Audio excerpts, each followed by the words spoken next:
Hello everyone, my name is Roya, and today I am coming to you with all of the books that I read in the latter half of January. So firstly, I read Gods of Jade and Shadow by Silvia Moreno Garcia. This is a book about a girl who wants to get out of her small town and all of that. And one day she opens up a chest that's in the basement or something, and a Mayan god comes out, and so she ends up having to help him basically regain his godliness, essentially.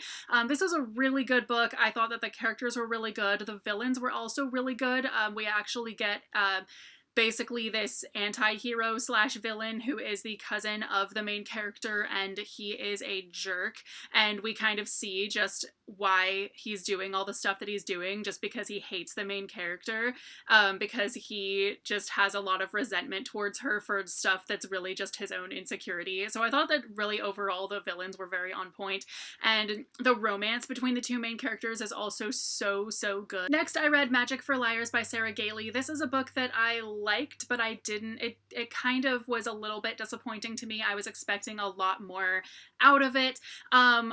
Essentially, this is about a woman who is hired to solve a murder mystery at a magic school that her sister teaches at, and she herself is not magical at all, but her sister is really magical, and so that caused a rift between them a long time ago before the story started, so they've mostly been estranged, essentially, and so their relationship is super strange just because, just because of all of that went on. And so the main character tries to not actually let anyone at the school, like, you know, everyone at the school kind of knows that she's there to solve the murder of this teacher who worked there.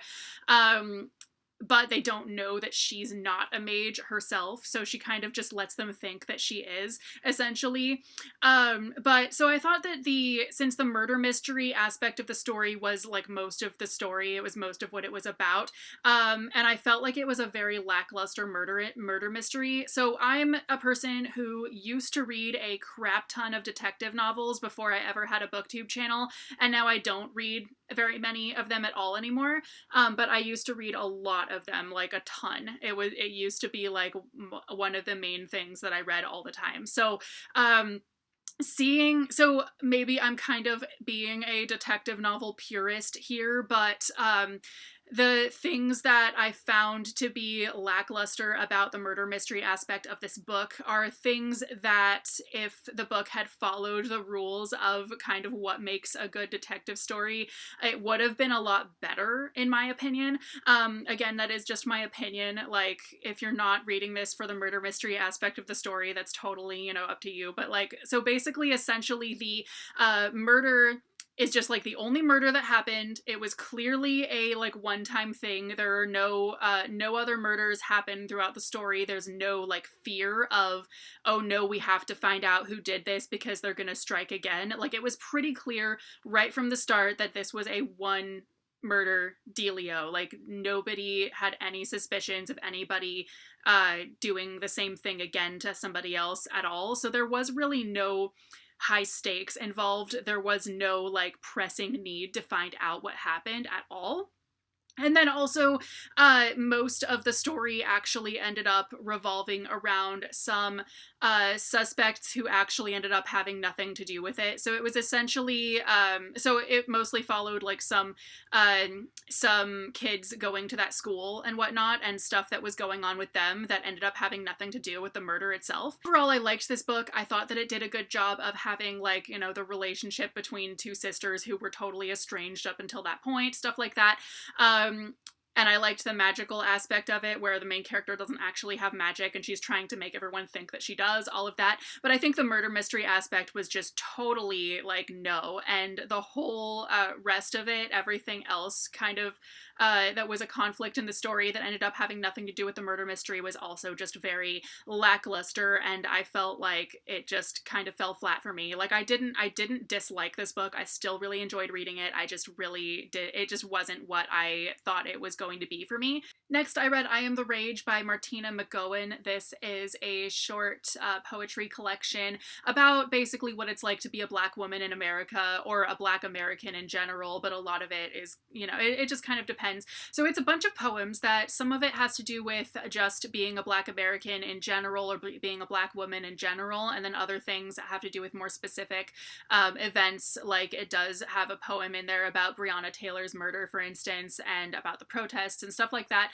So overall, it was really interesting. It was a really good, it was well written. I really liked it. I read it mostly because a friend of mine told me that I should read more poetry because I'm trying to write songs and I've been totally like failing lately just because I'm really stressed. And so I thought like, well, maybe I should read a poetry collection then. So I did, and I'm really glad I picked this one. I thought it was really good. It was a quick read, but it was super deep, and I really liked it. The next book that I read was unfortunately a DNF, and that is The Forever Sea by Joshua Philip Johnson. This is a book that I had really hoped that I would like. I thought it was going to be really good. It's a fantasy book about ships that sail through grassland stuff. So it's called The Forever Sea because it's basically just a never-ending grassland, essentially, and the ships sail over it.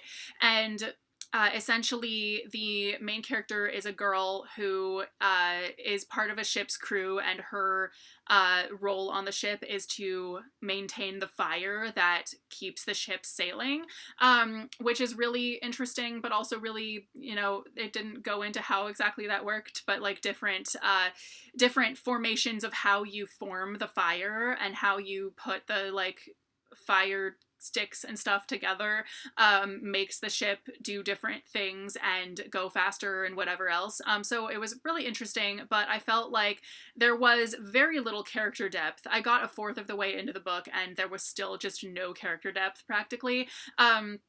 The main character's grandmother, who she had been estranged from for like a few years, had actually, at the beginning of the story, she finds out that this grandmother of hers actually went into the Forever Sea. Like she actually just like jumped overboard and went underneath into the grass, and the whole thing is that like nobody knows what's down there, etc., etc. And I felt like that was since that seems like it's such a big part of the plot, but I think in order to keep a secret like that from the reader and make them wonder what's under there, like what happens to people who go down there, is there anything that exists underneath all of the grass, underneath the Forever Sea, there needs to be something in the real world that it's solving, that would be solved by finding out what is going on under the Forever Sea, and there really wasn't that at all. There was no like reason to wonder what's under there, that type of thing. So I felt like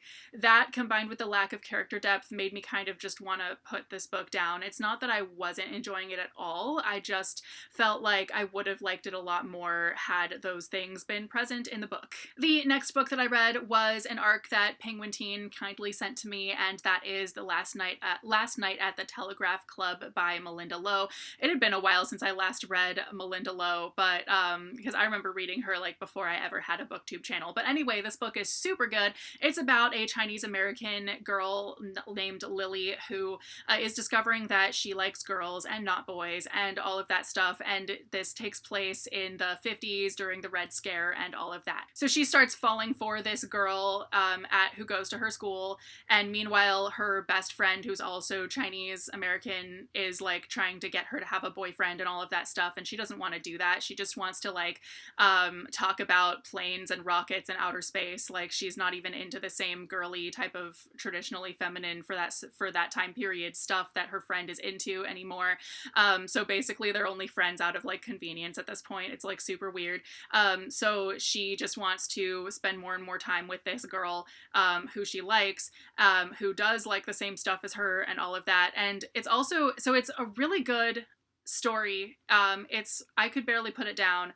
The relationship plot in there is really good, and then also the time period, it's so well researched and interesting, and it's also really weird how scared of communists people were. Like if literally even one person was suspected to be a communist, it's like and for some reason, like for people who are Chinese in that time period, it's like worse.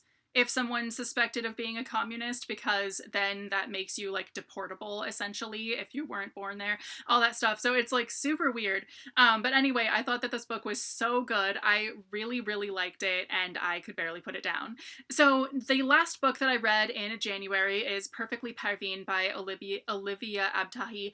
This was my favorite read of the month, I'm pretty sure. Probably even my favorite read of the year. So this is a book that it was also sent to me by Penguin Teen. So thank you so much, Penguin Teen, for sending this my way.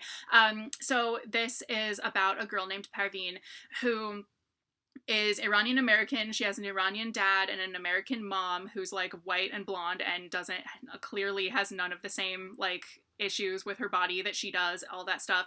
And she is starting high school. She just spent the whole summer hanging out with this guy who she really likes, and then right before school starts he asks her to be his girlfriend, so she's like all excited, and then at high school orientation he suddenly just totally changes his tune and breaks up with her, and he just tries to look tough in front of his like church friends or whatever, so she's really disappointed, and his reason for breaking up with her is that she's too loud and too much, and so essentially those words actually end up hurting her more than the breakup itself. And so she spends the whole rest of the book trying to figure out what makes her too loud or too much, and trying to basically look at the women in magazines and TV and stuff like that, and trying to think of what she can do to be more like that, when actually essentially it's the struggles of a woman of color, where you basically just see white women everywhere and think that that's what you're supposed to look like too, when that's not true, and there's just a lack of representation essentially. And so throughout the book, it doesn't help that like her mom is white, and so like her mom is someone who doesn't even have to shave her legs because she's blonde and all this other stuff. So she has practically no women in her life who look like her. And so essentially this whole book is basically about a 14-year-old girl making horrible choices because she heard things said about her that is not true, and all of this stuff. And it's seriously, I was reading this book essentially for the Persian rep, because I'm Persian and I want to read any stories at all about Iranian main characters, even if it's a genre or a plot that I wouldn't normally reach for. But this was so much more of an emotional roller coaster than I was expecting, and I absolutely loved the crap out of this book.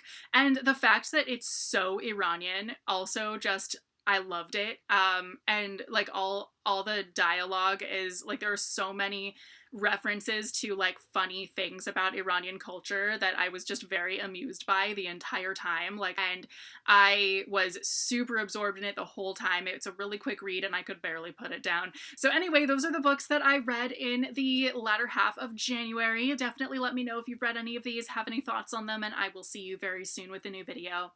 Bye!